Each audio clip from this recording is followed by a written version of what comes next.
What is it about fear? What other creature on the planet willfully scares itself?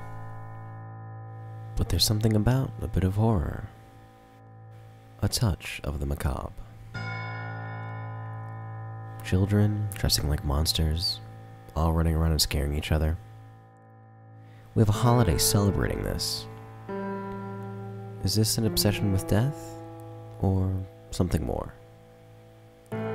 Our history's filled with stories of darker things, from demons to ghosts, to that thing that lives under the bed.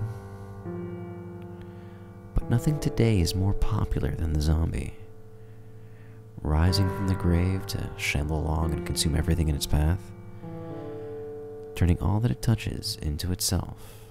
The undead. I mean, why the zombie? Is this the most terrifying thing we can imagine? Not some 50-foot monster from the depths of hell, but simply a reanimated human corpse?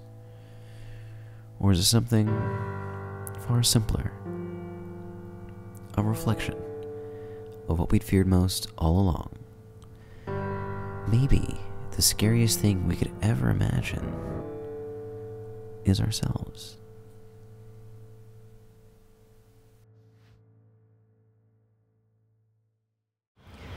It's the Uncanny Valley. I'm Alexis Ayala. Each episode we choose a point of interest and tell a story based on that idea. This episode, The Undead. From the big screen to the small, from literature to comic books, to a major console release to a video game in your pocket, zombies are everywhere. We take a look at how prevalent zombies have become in popular culture, as well as how they moved from being a voodoo curse all the way to the shambling monster we know today.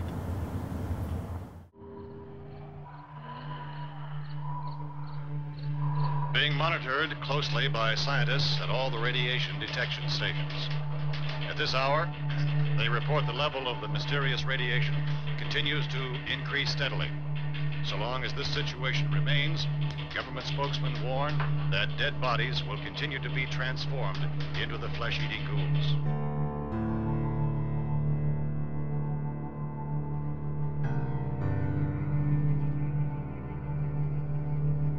This all really started back in 1968, when a young filmmaker named George A. Romero made a small independent picture called Night of the Living Dead. This is the first time the public saw the zombie as we now know it. I mean, sure, the zombie's been around in culture for centuries in different incarnations, but it was really Romero that brought it into popular culture. Interestingly enough, the term zombies never actually used in Night of the Living Dead.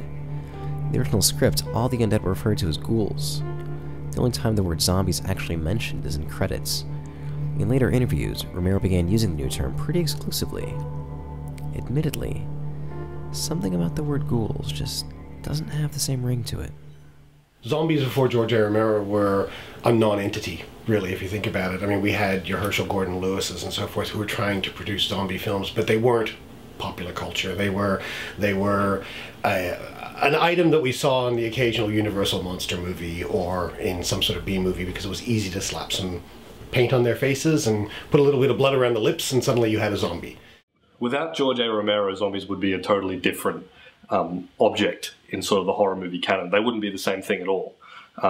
Without him, we wouldn't have this traditional idea of zombies. And it's almost hard to imagine, but without George A. Romero, we wouldn't see zombies as sort of like these desiccated walking corpses. If anything, even if they would conform to this traditional idea of the zombie as sort of like a person in a trance, as it was classically, you certainly wouldn't get this very deeply horrifying idea of, you know, the zombie as a monster that eats human beings and is sort of like a rotting corpse. That wouldn't be how we see them.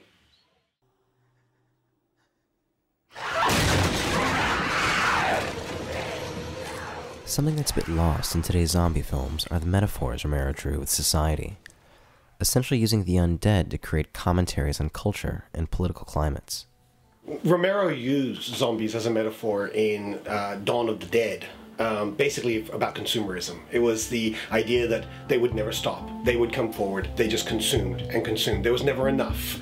The humans were, in that effect, brought in as basically fodder for, you could think of the humans in that film as the cattle, our cattle today, for how we consume everything in our path. I think Romero just took that and said, let's take that to the nth degree and say, what if we were suddenly the cattle, and those zombies represent humans as they stand now. From Night of the Living Dead, they were a very strong sort of tool when talking about things like Cold War and Cold War tensions, but as of now they've developed more into a general sort of horror villain, and I've got no problem with that. I think that's excellent. But George Romero, I find, you know, Night of the Living Dead, talking about, again, Cold War tension, Dawn of the Dead, talking about American consumerism. He really uses zombies as sort of like a general use monster that can be used to talk about these sort of broader ideas, and I find that really, really excellent and fun. And even now, it stands out for that reason.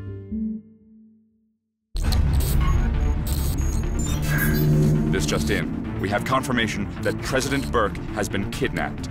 He was taken from the C3 conference in Hawaii. Edward Page, an American-born extremist, is at the top of the CIA's blacklist. He is a highly trained Green Beret and a traitor to our nation. This is the day where everything changes. Walk away with blood on your hands.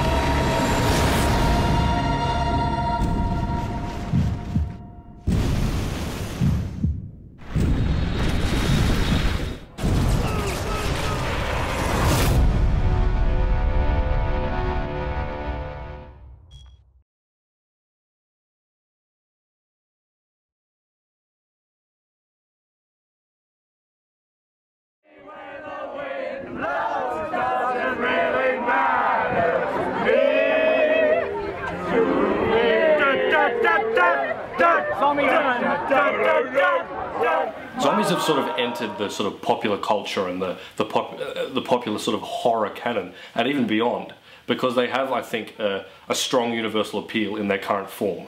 In this form that was built by sort of George A. Romero and the classic Hammer horror sort of way of thinking about things, zombies have created themselves into something that sort of appeals to two very basic sort of human fears, and that is A, the dead, death, dying. That's very scary to a lot of people, and also this idea of a loss of autonomy. The fact that the concept of not being able to control who you are, and the fact that we can look at zombies and see them as essentially us, is, I think, very, very frightening to people, and it hits home even to people that aren't traditional watchers of horror. It's a very frightening combination of ideas, and I think that strikes home for people. Romero touched a nerve. He actually managed to come along and popularize the concept, the horror basically, of your loved ones coming back and trying to eat you. I mean, that's probably one of the scariest things that you can think of, when this person that you've trusted your entire life, within a few minutes after dying, suddenly stands up and says, I'm going to eat you. No brains, no conscience, nothing, just your food. And that's it.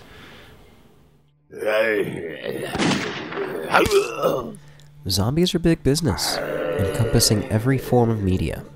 Video games probably being the worst offender, seeing as how zombies have become the de facto game villain. If you need proof of this, just type the word zombie into the iPhone App Store. You'll get about 3,000 hits. In literature, you now have writers like Max Brooks, author of the Zombie Survival Guide and World War Z, topping the New York Times bestseller lists. Something that would have seemed impossible only a few decades earlier. The Walking Dead, already a popular comic book, was adapted for television and made records for having the most watched TV premiere in cable history. But in the cinema, where this modern zombie revival was arguably started, it began with 28 Days Later and the Dawn of the Dead remake, which brought us the controversial Running Zombie. I didn't find the Running Zombie scary. When I saw Zack Snyder's remake of Dawn of the Dead, I actually found it kind of laughable when the zombie took off, and it was actually wearing running clothes. And you go, that's not working for me. I'm sorry, I just don't find that scary, you know?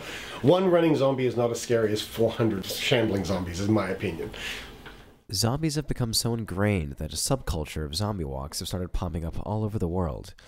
You may be walking to work one day, and when all of a sudden, out of nowhere, come hundreds of people all dressed as zombies, shambling down the street. Do something that makes you feel good. Just because we don't have a brain doesn't mean you shouldn't either. Alright, so what we have is we have normally about 1,000 people hanging out here in Hyde Park for a while. At 4 o'clock, we head off and we walk right down Elizabeth Street. The police block off the roads for us. This time we're going to have the entire walk led by an American sheriff riding on horseback, riding right down to Prince Alfred Park next to Central and scaring everyone as we go past. People do this all the time. Pretty much every major city has them. Once or twice a year, hundreds of people become the undead for a day. Shamble around and scare the odd, unsuspecting passerby. And it's quite telling. Zombies have really become the new modern classic horror monster. You know, we used to dream of creatures from the recesses of hell.